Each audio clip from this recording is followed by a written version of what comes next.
Joe, first of all, I want to say thank you for coming on and being a willing participant on, telling us your life story when it comes to how real estate changed your life. Because I've known you long enough to know that real estate has absolutely, without a doubt, changed your life.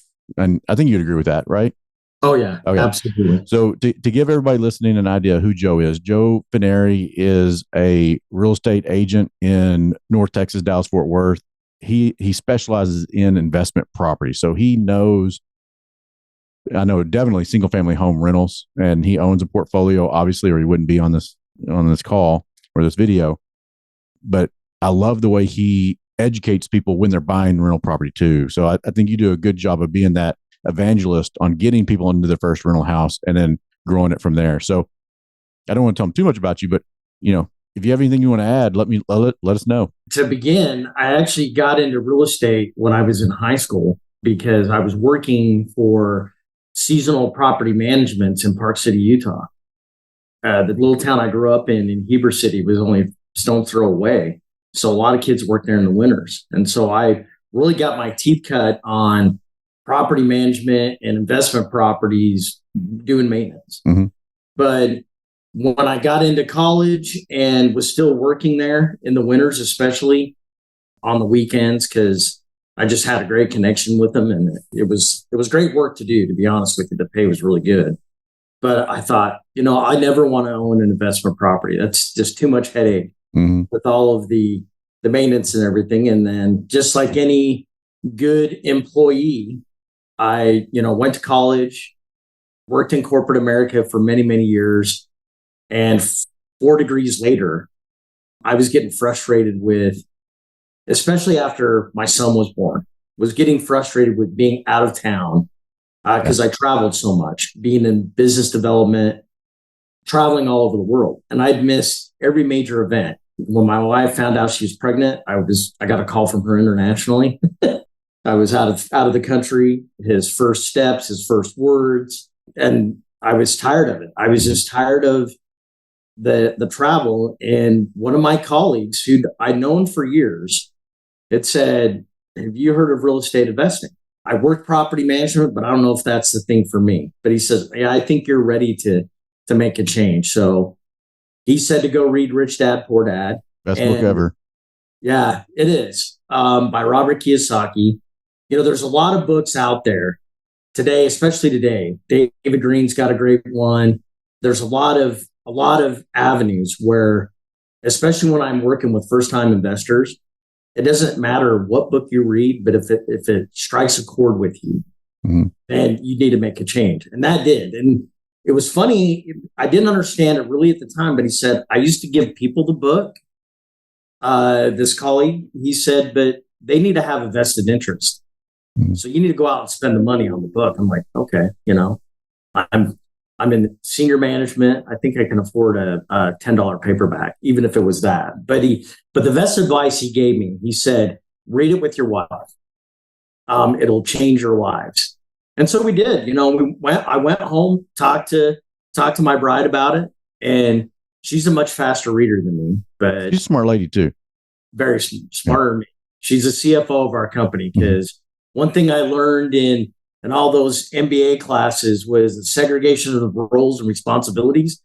And I'm a sales guy. I'm a front guy. I like interacting with people, but the accounting, that's all hers. So she's a CFO because we got to segregate the roles, so, but she loves spreadsheets. So she does well with that. But we both read it, but she's a much faster reader, being a smart woman. And it was great. She'd have it highlighted. So we had 2 different bookmarks in this paperback. And she would highlight things and add notes in the columns, right?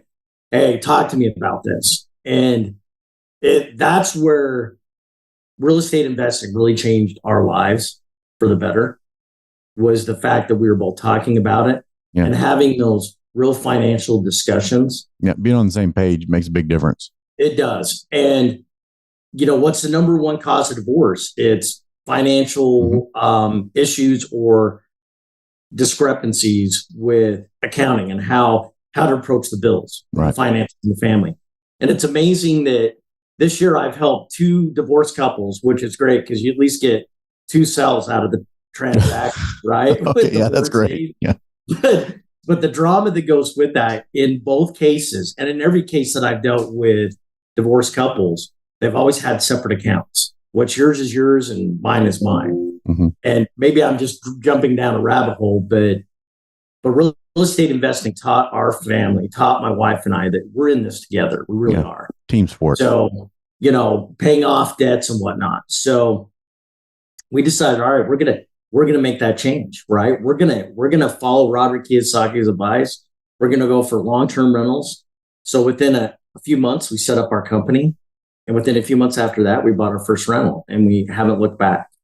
And it has definitely made our relationship so much stronger that, I actually had an opportunity to meet Robert Kiyosaki. We both did. We went, he was here in Dallas, Fort Worth, and we went to a function and I gave him a big old bear hug and said, Robert, you have changed my life and made my marriage much more stronger. And I'm getting a little emotional because it really has, because, fast forward a decade, I still can't get enough rentals. They're like Lay's potato chips. Once you get one, you can't look back. It's addictive.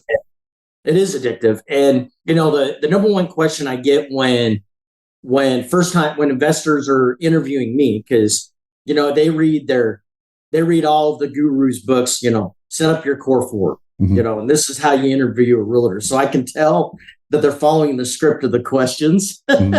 We have an intern that's in the office this summer, and he's like, hey, this person's asking me about, we'll just say, this specific situation in property management. I'm like, yep, they read a specific blog. That's the one blog out there that talks about this one little topic. But you can tell where people's education comes from when it comes just by the questions they ask sometimes. Well, and it's funny, I'll even add questions, because if they're honest with me and say they're interviewing other agents, man, I say that's fine. I always do.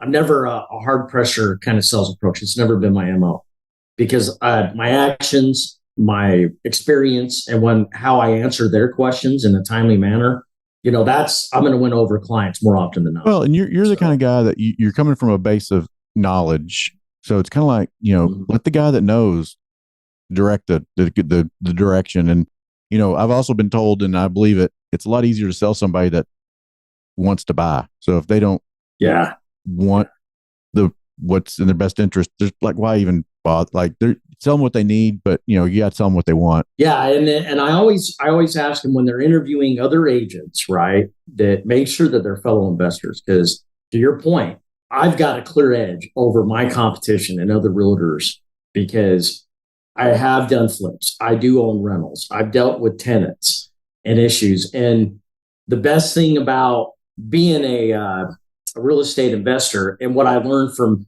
working in Park City in those winters all those many years ago, was that I don't want to self-manage ever. Right.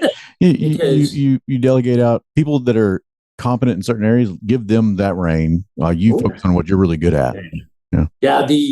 The great book that, every business student reads, whether it's undergrad or postgraduate level, is Good to Great Companies. Mm-hmm. And how that, University of Denver, some graduate program, was trying to identify the best employees and what made a good employee. And what they found out was there was a real differentiator between really good companies and bad companies. And one of those was surrounding yourself with people that are smarter than you. Mm-hmm. And you exemplify that, because your team at McCaw, they're amazing, top to bottom. I really love working with them. And I am glad that McCaw, I can outsource, as a shameless plug, all my property management to them, because just like those great companies that book talked about, the great companies outsource their non-core competencies. Mm-hmm. Right. So, and it's amazing when I see the different websites like Bigger Pockets, an amazing website. I'm on there a lot contributing, and it's a good blog for people to get on and learn about real estate investing for free. And it's amazing that probably well over half of the heartburn and frustration with being a real estate investor are the people that are self-managing. Mm-hmm. And it just drives me nuts. And I'm like, well, I told you so. Well, you always hear the stories about these burned out landlords, and the burned out ones, they're not the ones that had property management. Yeah. They're the ones that try to do it all themselves. Yeah. So I definitely advocate the first time investors, look, especially if they're out of state investors, because they're, to be honest, a lot of my clients are out of state investors because I they would just dare can't say at least a quarter afford. of mine are out of state, maybe even half. Yeah, It's a lot. I would say well over half, probably 60% of my clients are out of state investors. Mm-hmm. And most of them are California, a few from Nevada, Sure. a few from New York, but overwhelming, it doesn't really matter where they're from. Mm-hmm. But you just got to approach it the same of being the boots on the ground. And I've always advocated, they're trying to set up their core four, right? Remember we talked about the script. Mm-hmm. Hey, we've got the script. I've got to add this person, this person, this person. Well, no, don't reinvent the wheel. Work with a fellow investor like me that, I've got a proven property management that I use personally. I've got a great lender that's a fellow investor that I've used personally and many of my clients, a great commercial insurance carrier that provides great landlord policies. Again, I've used personally and many of my clients have. I have too. I've used him. So yeah, you don't have to reinvent the wheel. And it's amazing. People are like, well, why are you willing to share that? I think people overcomplicate buying rental They properties. do. It's Yeah. amazing. Yeah. Even the other day, I was like, don't overthink this. It's the most simple. He was talking about, this is a client of mine. It's like, well, I got to get with my attorney and get this set up, and I got to talk to my accountant about this. I'm like, that's fine, but don't let the attorney overcomplicate this. This is like one of the most simplistic, basic things to do. Just let's go buy some stuff. Yeah. And make it work. And getting back to Robert Kiyosaki, his attorney, what is it, Garrett Sutton? Mm-hmm. I've got his book. I've read it. And he scared so many investors into setting up series LLCs, right? Mm-hmm. But it's insanely crazy. I always advocate going to local real estate investment club groups, wherever you are. Even if you're going to invest here in Texas, attend one in California, if you're living there, because you're going to learn stuff. And one of the things I learned was I was talking to a very seasoned investor, and I just read his book, and I was like, okay, do I need to set up an LLC or an S corp or just do sole proprietor, not set up anything? And this one seasoned investor, he had 100 rentals, and he said, I've got one company. He says, I've got them all under it. And he says, because I only have to file one tax return for that corporation. And he said, I just up my liability coverages to cover, right? And that's the advice now I give to new clients is, okay, if you're going to set up a company, you don't have to do it right away. Just get into the game, because it's not about timing the market. Is it a good time or a bad time? There's really not a bad time, especially with long-term investing, buying right now, because it's not about timing the market. It's about time in the market. Right. And that's taken me a lot of years to understand that the real money maker for long-term rentals, even though you may not be cash flowing immediately right out of the gate the first couple of years, especially if you take into account your closing costs, a pure math number. So all the engineers that I deal with, I have to talk them off the ledge, because I said, there's a reason you want to invest in real estate, because you want to get away from the rat race and get away from the grind of working 80 plus hours a week, because I've been there. And you need a tax deduction until you can be financially free. So I think a lot of those things you just mentioned are completely overlooked by everybody that's poo-pooing on real estate investing. I know you're a big fan of cost segregation, as am I. And when somebody's making a good paycheck at their W-2 and they're going to be writing a big check to Uncle Sam, why not just write that check for down payment, cost segregate your house to upfront, front load those depreciations, and then you save that tax burden. And then you basically, the Uncle Sam's giving you a house. Like, your down payment would have gone to him, but instead it went to you buying investment property. Yeah, and back to taxation, and that's what I tell clients, that there's unwritten intrinsic values with owning investment properties, that especially long terms, is that the tax deductions you get at the end of the year. And I always say, talk to a good CPA that does know how to do cost allocation strategies, because that's how you differentiate a good real estate investor friendly accountant from one who doesn't have a clue. Because if they know how to do a cost segregation study, and for those of you out there in Zoom land, cost segregation study, you can depreciate a rental property 27 and a half years per IRS guidelines. But a cost segregation study, all they do is they compress it down to 5 years. So that, yeah, if you're looking to be paying a big tax bill and you're writing a check to Uncle Sam come April 15, you should, before the end of the year, talk to your CPA and you can only do it one time per rental property. So I don't advocate it. I always advocate buying more properties. Yeah. Because that way you can write off the cost that year. Yeah. And to explain why that makes sense is, like, let's say you have carpet in the house, or you have faucets and you've got paint and you've got roof shingles. Like, they don't last 27 and a half years. They last 7 or 15 or what. And so basically you're taking that, what was going to be 27 and a half years spread. Now you're compressing it down to get as much depreciation as you possibly can up front.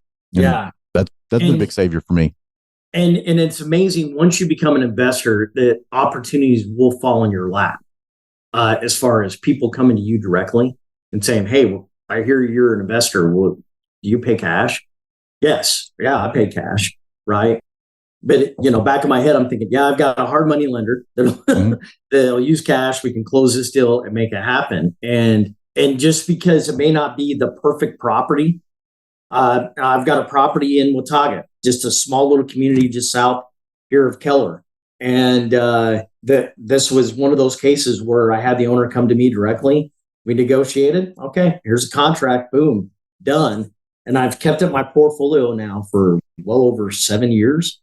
But it had a 1.5 bath. Mm-hmm. So we finally have gotten to the point now where, okay, we've got to do that remodeling, to your point. That, yeah, we had it updated when we bought it 7 years ago, but it needs new flooring, new kitchen. But we're going to go ahead and convert that half bath to a full bathroom. And that's your rent's going to go up as a result. It's amazing. Hundreds of dollars a month. So the front end expense of that is a little bit high, but I've had a very good year in terms of real estate as well, and commissions, helping clients buy and sell. So especially fellow investors. So I'm looking to park money, and that's a good investment, right? Is putting money into an investment property. And people talk about, especially Robert Kiyosaki, he's always talking about good debt, bad debt, right? What's an asset? What's a liability? My primary residence that I'm in right now is a liability. Even though, yes, I can put money into it, it will help equity build when I sell it on the back end, but only when I sell it. Whereas an investment property, if I put money into it, I've got a tenant in place. They're making money right now. And I think that's the biggest battle I have with explaining to fellow first-time investors, is to pull the trigger now. Yeah. And not wait, right? If you've got the capital, do it. But what about, 10% cash on cash or the 1%? Just throw those out the window, people. As long as you're covering your pity and your principal, interest, taxes, insurance, and your management fee, because you're going to outsource, that non-core competency and have a property management, manage that for you. As long as your expected rents are at least breaking even, then pull the trigger. Because in a few years, this is the thing I really emphasize to the first-time investors. In a few years, you're going to do a cash-out refi, to where you're going to have enough equity in that property that you're going to be able to pay the 20% down when you do the refi. And hopefully you're doing it to drop your interest rate. So your pity just magically dropped a few hundred a month. So you're just cash flowing that much more. Plus, any cash you take out of that, it's non-taxable. It's amazing, isn't it? Yeah. Yeah. Pay off those student loans. Done. Been there, done that. Paid off the credit card bills. Done. Been there, done that. Paid off the car loans. Done. Been there, done that. So talking about real estate investing really changing my life and my wife and my family's is, we don't have car payments. I pay cash because cash is king on so many levels. I use other people's money for my investment properties, whether it's a hard money lender and doing a rehab, whether it's a flip or the BRRRR strategy on the rentals, and I'm using my preferred lender when I finish the rehab to finance out of the hard money loan, right? It's all about other people's money. And you got the right network. I'm okay to leverage that because it's a safe, secure investment. I don't have a crystal ball. A lot of people think agents do, as far as what is the expected future value of real estate.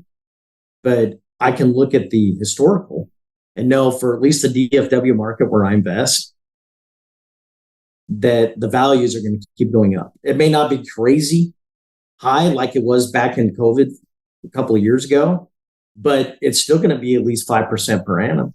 And so fine, if worst case 3%, run with it. Right? You use the term that I talked about a lot is you don't have a crystal ball. I don't know what it's going to be, but the fun thing is you don't have a crystal ball of everything, but some of it you do. Like you know exactly how much you're going to write off in your taxes, and you know exactly what the principal pay down is over the amortization schedule. So some of the stuff you fixed the game in your favor, and people just don't know about that. And how many times does rent go down? Like I don't think I've been doing this for 20 years. I've never had rent go down. No. There might be some times where it's like, hey, let's get this thing moved real quick. But for the most part, not had that problem. Yeah. And again, networking yourself with fellow investors and meeting with them on a regular basis. Like Kyle and I, we meet with other investors. And one of the best tips that I got from another investor was instead of if a property isn't leasing quickly, and you got to look at the rent comps and say, okay, for this neighborhood, I always tell them, look, the average days on market, at least for the DFW area, is 17 days for rent.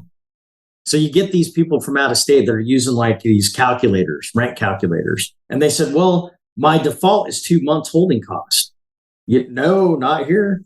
Even the worst case scenario is maybe 30 days, but that's like on a town out on the fringes, 40 minutes from here. Maybe it's 25 days. But again, that's what I love about investing here is that you have low days on market. And if it doesn't move within that time frame, then the advice that I got from that other investor was, well, just offer $250 off the first month's rent. Don't discount the rate because you're discounting over 12 months. Yeah. And whereas then when if you raise it $250 off the percentage first month, later, yeah. Yeah, I mean within days they had a good tenant that passed the background checks and their debt to income ratio was okay. Boom, done. So again, it's not like you have to be on an island either. Is surround yourself with people that are better than you, like Kyle does, right? And hope you can be as successful as he is someday. Well, I'm still working on it. We're all working on it. We're all working on getting farther down the road. And that's the fun thing is like you can see the benefits of the investments. And you don't, stock market, you can watch it, but it's not as fun. You can't. And here's the thing with a house, like it could burn down, just like your stock market could go to zero. But if it burns down, you have an insurance check that's going to be written to you to get a new house, and nobody's going to air up the tires of your house and move them away and steal it. Like it's just not going to happen. So it's such a safer investment. So, but and again, having the right insurance guy on your team, I have loss of rents coverage. So if there's a fire, tornado, whatever, and the tenants, they're not going to be expected to pay rents when they move out while the house is being repaired. Sure. I've got loss of rents coverage, so I still get those rents while it's being repaired. So again, it's just about mitigating your risk, and the stock market doesn't offer anything in that regard. So it's highly volatile. And I always love talking to stockbrokers.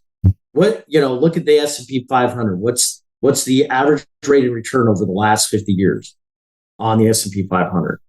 It's less than 10%, right? Yeah, and the way they quote the numbers, they're not really accurate. I don't know. I've got some books to give you. I'm not going to. Okay, it's in the single digit. Yeah, it's not as especially when it comes to mutual funds. It's not as attractive as they make it out to be. And the stockbrokers, I used to be one, so I'm not going to poo-poo on too much.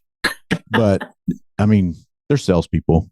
They're not financial investors. Like they don't understand the whole game. One of my favorite Warren Buffett quotes is, "Why should I take advice from a guy that rides the subway into work every day?" Yeah. And I was like, okay, all right, there's that. Yeah. But so again, stock market rate of return, it's low, a lot of risk. You've got to pay taxes on your dividends. And when you sell real estate investing, over the last 50 years, rental properties, a very conservative rate of return is 15%. And yet there are so many tax codes that benefit being an investor, that all the write-offs. Because people ask, can you write off your expenses? Yes. Can you write off property management fees? Yes. Can you write off maintenance? Yes. It's a cost against the business. Yep. Most of my living expenses I'm going to say a lot of my living expenses are paid with pre-tax dollars, not after-tax dollars, which is, if I had a W-2 paycheck and I was going to go buy my truck, that truck was going to be a whole lot more expensive if I had a W-2 paycheck. But I buy the truck and I write the whole thing off. And I mean, it's a little different story. But you hit on something that I thought means a lot to me. And you're talking about Warren Buffett, like taking advice from somebody that takes the subway to work. Like, I tell people, ask for advice and directions from people that are where you want to be. And that's what I'm trying to do with this podcast. I want people to understand that this is real world investing. This is real world people. This isn't like, you didn't come from money. I didn't come from money. Like, we made this. So you got to listen to people's advice from places that are where you want to be. So guys like you are people we need to talk to. And I think there's a lot of fake stuff on YouTube, and there's a lot of fake stuff on Facebook, and all these places out there that they pump things and like these get rich quick and all that. Let's listen to people that are actually there. And so what I'm trying to do with this podcast is like give people real world examples of people that they can emulate or go to for help. I think in a couple of more episodes, I want to get a bunch of these where people are like you and me. We're talking about how we did it. And I want you to ask or mention maybe some mistakes you made too. But after a few, I want to start talking to guys that we know that are like really good at insurance, really good at mortgages, really good at hard money loans. And let's educate some people out here with the real world map on how to get to where, I'm going to say where you're at. Back to my background, grew up in a single parent household. And at 11 years old, I realized that my mom said, if you want the nice clothes that the other kids have or the new bike, you've got to go work for it. So she instilled a work ethic in me, but, I joined the Army so I could pay for bachelor's degree, associates and a master's, because I always wanted to go to college. That was always a driving force for me from when I was little. And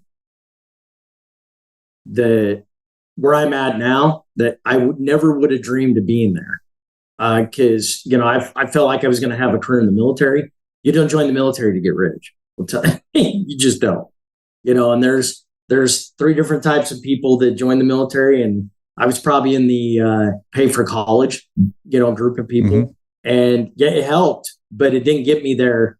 So there's a lot of lessons learned along the way. I wouldn't have got a master's degree if I'd have knew real estate now. What I knew then, what I know now about real estate investing. It's good to have a business degree so you can speak the language of business. Yeah. And that made a lot of mistakes over the years. That has taught me a valuable lesson. So I definitely advocate getting a college education, especially for my son. I want him to be able to go to college and not have to work, right? So that he can speak the language of business, but enjoy college at the same time. Yeah. I was working full time. I still was in the reserves with the Army National Guard, and I didn't really get to enjoy college as other kids get to. So there's that part of it that I want for my son, but it's also, it's not about get rich quick, especially with long-term investing. You're looking for the long-term goal, legacy building wealth, right? That your children can inherit someday, right? And that's what I want for my son. So he doesn't have to go out and work, as a kid, but unless he wants to, so they can learn the lessons and the value of work and work ethic. Because I think corporate America and the public education system today, and even the post-grad, post-high school and the college level, is teaching people to be good employees. And I think that's why we investors are so passionate about wanting to share. Yeah. About, people go like, what's your game? What do you really get out of this by helping other people become investors? And I said, well, one, financial freedom should be for everybody, but it isn't for everybody because there are a lot of people that love that 9 to 5, get a steady paycheck, the W-2. That's fine. We need those people, right? But there are a lot of people out there, if they had the opportunity to understand it like we did, because we all get into it in different levels and different ways. It doesn't matter how you arrive at it, but we want to help other people exceed. Because I don't feel any investor is competition to me, because I come from an abundance mindset, which there's going to be plenty of properties out there for me to add to my portfolio. And that's a question I get from a lot of first time investors or working with me. Well, if you're a fellow investor, what are you going to do to take that deal away from me? Or why didn't you buy this one? Well, I can only buy so much. And Yeah. there's like, what's a good deal for me may not be a good deal for this person, and then vice versa.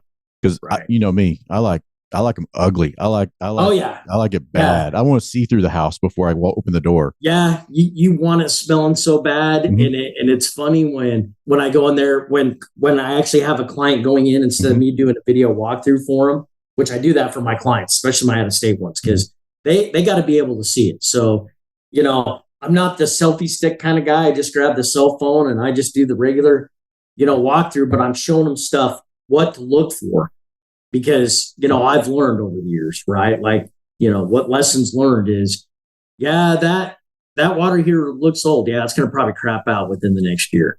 That HVAC looks old. That's going to crap out. That roof, it's okay for a few years, but there will be a hailstorm eventually. So don't worry about replacing it if it's okay right now. So there's that kind of things you help educate them on. But I tell them, look, that I want to help you succeed to these first time investors. I'm not going to take away from you because I want you to buy and buy again and again and refer your friends and family.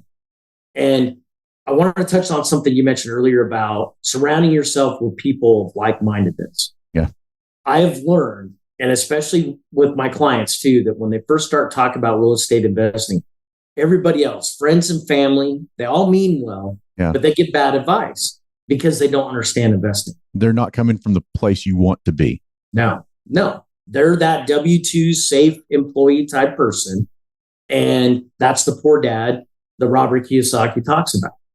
And it's like if you were to put a bunch of crabs in a Homer bucket, you don't have to put a lid on it. Because when a crab tries to get up that lip or somehow it gets to the top and they're getting ready to pull themselves out, another crab is going to pull them down. And I relate that to real estate investing, that all the other crabs are friends and family. And when you're finally learning to try and get that financial freedom and get out of the rat race or out of the bucket, they're going to pull you down. They're well-intended, they love you, but they just don't understand and they're giving you bad advice. But the wonderful thing is there's the big crabs like you that are outside the bucket trying to help people out. Like, and I see it all the time. And that's why I love, like, when we get together and smoke cigars, I hate it when I miss them because I don't need a cigar. I don't need a whiskey, but I need that to be around people like you to kind of keep the energy going and the blood pumping and bubbling for real estate. So, yeah. And I'll probably add one more property, one more rental this year, but it'll take time because like you, I have a different business model from my clients. Most of them want move-in ready. And for a first investment property, that's probably a good idea, right? Yeah. And stick with rentals, because if you make a mistake on a rehab, not a big deal. You can fix it over time or just let a tenant live with it. And that's a lesson I learned on flips, right? Is don't try to jump in the flip game too quickly, because if you make a mistake on the rehab or overestimated the types of finishes that I see a lot of first timers or beginners make, that'll cost you hundreds, tens of thousands of dollars potentially. So again, advice I always give to clients is there's more than one way to make money in real estate investing: long-term, short-term, medium-term rentals, flips, owner finance. There's so many different ways. Start with long-term rentals, because one thing I've learned from those discussions that we have with our fellow investors is that income from medium or short-term rentals doesn't count when qualifying for future loans on other investment properties. That's a business. You're running a business, and it's very different. It can. There's a lot more variables that you can't control, and it's a very up and down market. And it's a business, and so it's a very different model. And I'm speaking from experience. I've got 3 short-term rentals that I own, and I love them.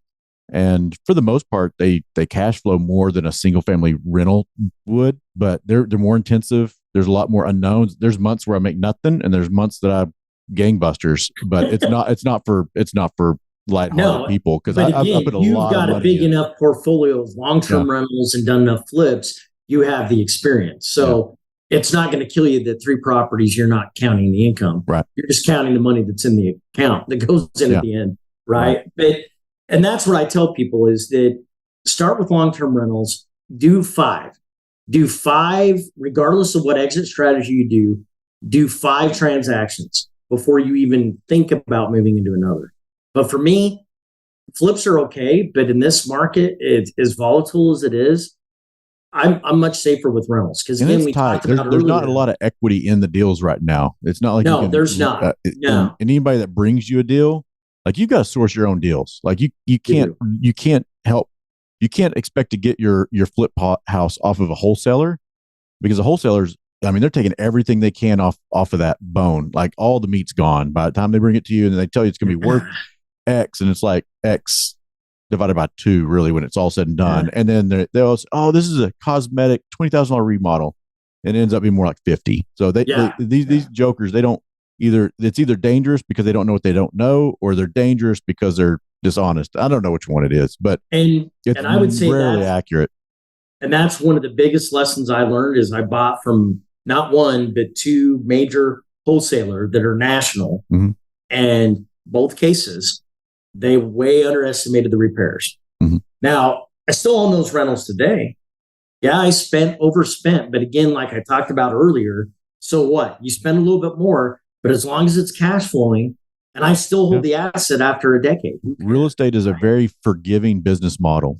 And I think our buddy Andrew is a great example of like his first investment went down, what, 75% in the first year, but he never lost a penny on it because real estate, it makes up for it over the long run. So, Yeah, and you can make the mistakes on the house, you can over improve it, you can lose some money here and there, but you take that out over 10 years, you make it yeah, back. So, yeah. yeah. And other lessons learned. Yeah, some of the rentals that I have, single families, they had Formica. And now I'm to the point where I'm tired of it, tired of getting it fixed. And even though it was cheap and it was already there, I'm ready to make the change to go to Grant because now Grant is so much cheaper and availability of contractors that actually will install granite. Yeah, it may only last 4 or 5 years, but it looks so much better And you get than a better Formica. tenant. Yeah, I mean, it Yeah, pops more. exactly. If it rents, let's just say it took 30 days to rent a house without the granite. And if you're able to put the granite in and you're going to rent yours faster, maybe let's just say you rent something 30 days faster than somebody else. I mean, that pays for it. Like that. I mean, the Yeah, difference, it pays yeah, for it. yeah. And back when I first got into investing, tile was the thing. Tile the Mm-hmm. entire all the living spaces except for input carpet in the bedroom, Yep. right? I did that. But now with the advances with the vinyl plank, you can install it in a half a day, like carpet, and it's really not that much more than carpet. And from a demo standpoint, again, half a day to get it out, maybe a day. Mm-hmm. Whereas tile, it could take you a whole week. And that advanced really quick because it went from tile and then the vinyl planks were coming in, and what I could get was the glue down. This is before the Yeah. clicks because apparently there's a patent issue with the click lock. So only like Oh, one company had the okay. patent that was, I guess, the best one. And so I was buying glue down vinyl planks on stuff that I could, a good slab, and that stuff it's amazing. It's still there. But then when recently, I would say in the last few years, the click lock has gotten really affordable and really out there. And man, I'm not going back. That click lock is really good stuff. Is it good It's stuff? so durable. That click lock. Okay. Yeah, and that's what I'm looking for is something that's durable. Tile's durable, but if you got foundation issues or a bad install, which has happened to me, bad Mm-hmm. contractors over the years that I used, don't go with the cheapest. Mm-hmm. That they didn't use enough thin set, so you drop a plate or something on it, and boom, it cracks, right? And it's not anything that the tenants did to abuse the property. It's not like it's just lessons Yeah, learned, and I do right? think that is and you hit on a point. Is we got some landlords that want to push every little thing expense wise onto a tenant because they think it's completely pays for itself, and that is a good point. It's not always the tenant's fault. Like we've got to remember that. Yeah, But take care of your property. but at the same token, I had a tenant that didn't file a single work order in 5 years. When they moved out, it was a disaster. Right. So, Yeah, and I've seen it all. I see that mistake too, where we were looking at a house to bring on, and it was a low rent property, and the owner that owns it now that was looking to sell it to me, he's like, well, tenant's responsible for 100% of the maintenance and the rent's low because of that. I'm like, what do you think they're going to be doing on the maintenance? Like, you can't. And I think there are some obligations and liabilities that a landlord's responsible for no matter what. Now we'll ignore that. But that tenant didn't properly service HVAC or care about anything. And, and it showed. There's cabinets that were busted. There's a lot of damage that shouldn't have happened because he didn't care. He's like, well, I'm renting it low. I'm like, well, that just gets you lower faster. Having a professional property management to manage that for you as well. There is a certain type of tenant that likes to take advantage of the independent self-managing owners, and I see it all the time. Oh, it's all over Facebook. I'm looking for a private rental, a privately owned rental property. And you know what that says? Like, okay, what's on that person's background? Because so I don't even know if our software that I have access to that we use, and I didn't realize this till recently. The firm that we use, we were the first single family home property manager in the country that uses this one company, and they actually go into the bank accounts of the tenant. Now, I'm not saying we take their pay stubs. No, like using Plaid. I don't know if you're familiar with Plaid. Yeah, mortgage underwriters use it. Yeah, your team's it'll go into and it'll show you this person gets paid from this place on the 15th of every month. And we know exactly how much hit their actual bank account. We're not saying what their bank statements show because those be fake. It's actually in their bank account because it logs into their Wells Fargo, their Bank of America, or their Chase or whatever. It'll also log in and get access to their ADP payroll or their paychecks or Gusto or who. And so we actually see, oh, they're putting so much away in their 401k. Oh, this is what they're paying on their deductions for whatever. So, I mean, our stuff is legit. You can't fake it. And that's one of the few things that most of my competitors don't do. But a private landlord can't do that because I pay a lot of money per month for that. I'm thousands of dollars for that software. And an individual landlord that rents up 2 or 3 houses a year, they don't have that kind of money to do that. No. And again, it's the expense for the property management, just having the peace of mind and the way we want tenants to file work orders. That means they have a stewardship as well, sure, right? That they want a decent living place. Because I think the vast majority of anybody that becomes an investor doesn't want to be a slumlord, some kind of slum landlord, because that's all you hear about in the news is these landlords that wouldn't put AC units in their tenants. I mean, AC is not an option here in DFW. Yeah. It isn't. So even though legally, yes, it's not, but I mean, I'm not going to treat my tenants any worse. Well, you get the tenants your property deserves. So if you're putting out a poor product, you're going to get a poor tenant. You're going to put out a great product, you get a great tenant. Exactly. And I think another thing that's underestimated is people. We talk about bad landlords. Everybody's like, well, I don't want to have to deal with tenants. Well, I'm willing to bet you were a tenant at some point in your life, and you were not a bad person. You were a bad tenant. So I think they get such a bad rap and stereotypes on tenants, and tenants are not. I mean, we're bumping on 1,000 units right now, and 1,000 houses. We only have a couple of tenants that I would say are just bad. Like there's, it's going to happen. Yeah. But I would say way majority are like perfect tenants. Like these are good people that go to work. They're trying to think for the future too. They want their kids to live in a good home. They're good people. They're you and me before we bought our first home. Right. And so I think people underestimate how good tenants are. And I think that needs to be put out there more, and people would be less afraid of buying a rental property. Yeah. And I think, that just focus on the positive because, for every bad tenant, you're going to have double good tenants. Mm-hmm. Right. And if tenants move out, that's just the nature of business. Yeah. You want to increase the rents every year. Mm-hmm. And that's a good thing about this market, DFW, is you are going to be able to increase the rents every year. Don't get suckered in thinking you need to sign a 2 or 3 year lease. You're just leaving money on the table. Absolutely. And tenants do move. That's part of it. That's cost. And maybe congratulations to them buying their home. And I'm be their biggest fan because they're making that step. Yeah. Yeah. You hope so. In fact, I've always had a standing order with McCaw, with your team that if a tenant has got a house under contract, I'll let them break their lease. They just got to provide a copy of the contract. I'm happy to do that and refund their deposit because, home ownership isn't a bad thing. Yeah. We talk about good debt and bad debt. And assets and liabilities. But if you're buying a house versus paying my mortgage as a landlord and paying your own equity and building your own equity, so that hopefully you can do that same thing and do a cash out refi and better your life someday, then go for it. Right. Yeah, absolutely. Right. Because then you won't have to deal with that bad landlord either that won't do any repairs. Right. But I love having the visibility with the software and the tools that McCaw has in place. As an owner, I get blind copied every time a tenant files a work order. And I just sit back and let your team do their magic, right? And the way that our property management agreement is, that over X number of $100, they got to get quotes and bring it to me and approve and sign off on it. Yeah. As long as I got visibility to that, I'm ecstatic. But I let the experts do. Well, do let the manager manage, and you go buy more houses. My job is to make the real estate agents look awesome, because if we do a really good job on our management side, then your clients that you bring to us, they're going to be happy, and they're going to want to buy more houses. So that's our goal. Yeah. But, and I always tell my clients, I don't know any of my tenants' names.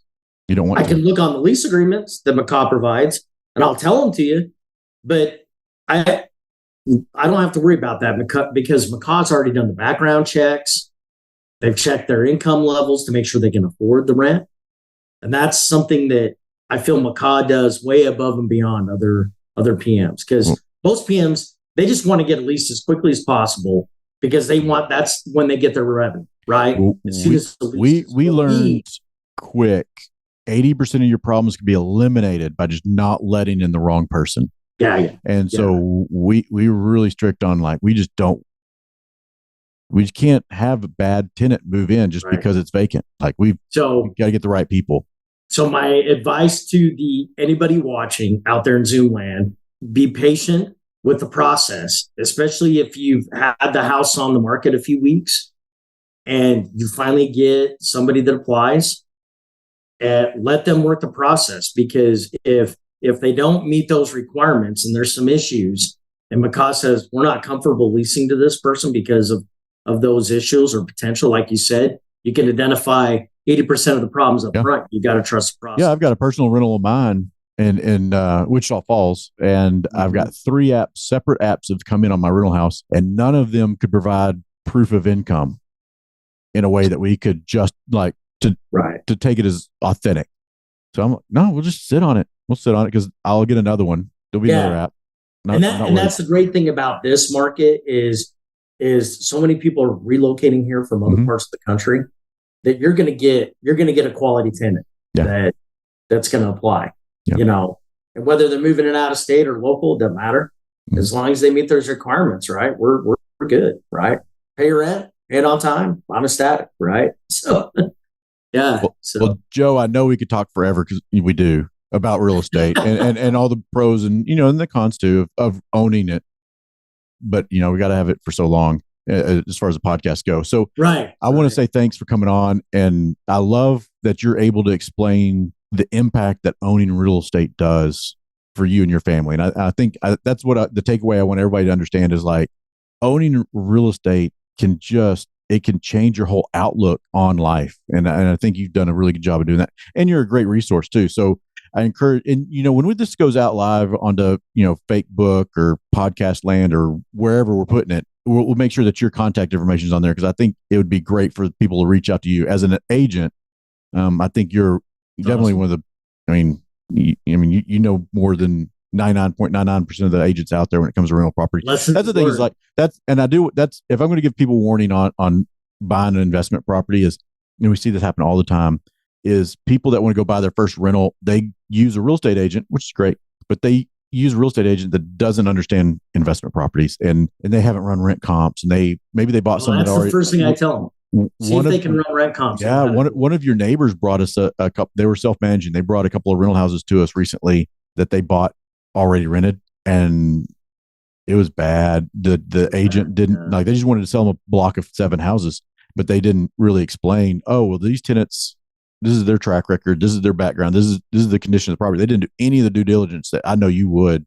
Yeah. And I was shocked, and I just felt bad that they got into the situation they did. Fortunately, that we got it all. We turned it around real quick for them, but man, they needed a better agent. Put you to work, huh? Yeah, but you'll run into him. I'll introduce you when if we're in Okay. the same room sometime. But no, I really want to appreciate say thank you for spreading your knowledge Thank and you. everything and the whole real estate love out there. But yeah, it's a big abundance mentality that we have. So we just want to share that with everybody. But all right, well, thank you so much. And with that, I'll end it.